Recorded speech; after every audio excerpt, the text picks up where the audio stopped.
Every day, 70 million people walk into a McDonald's. That's more than the entire population of France. But McDonald's doesn't make its money from those people. Not really. The burger? That's the distraction. The fries? A cover story. McDonald's is one of the largest real estate companies on Earth, and almost nobody knows it. Here's the question nobody asks. If McDonald's is a food company, why does 60% of its income come from rent? 1954. Ray Kroc is 52 years old. He's broke. He's on his second marriage, and he's driving across America selling milkshake machines.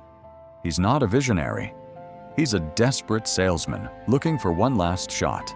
Then he pulls into San Bernardino, California, and he sees something that stops him cold. Two brothers named McDonald have built the fastest, cleanest, most efficient burger kitchen he's ever seen. 15-cent burgers. Assembly line speed. Lines around the block.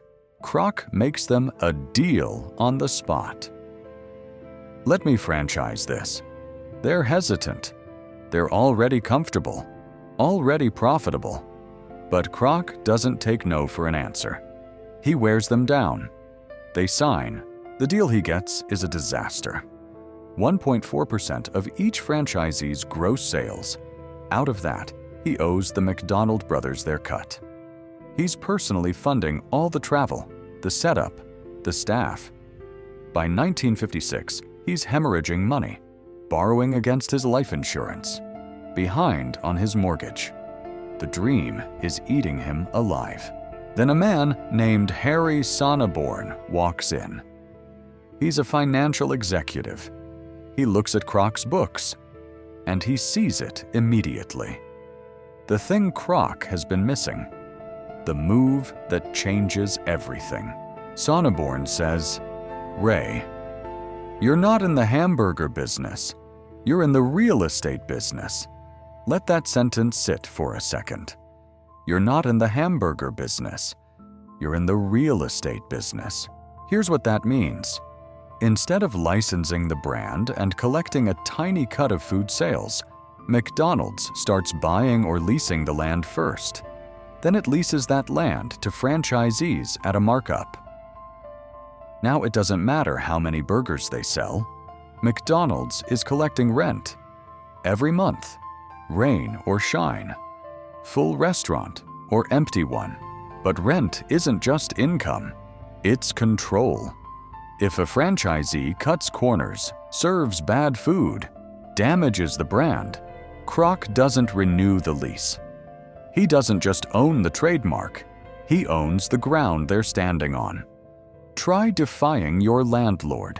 In 1956, Kroc creates the Franchise Realty Corporation.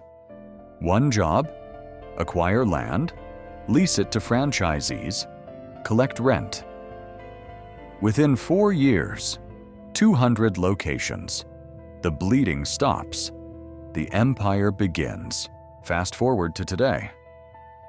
McDonald's owns 56% of the land and 80% of the buildings its restaurants sit on, across 43,000 locations in over 100 countries.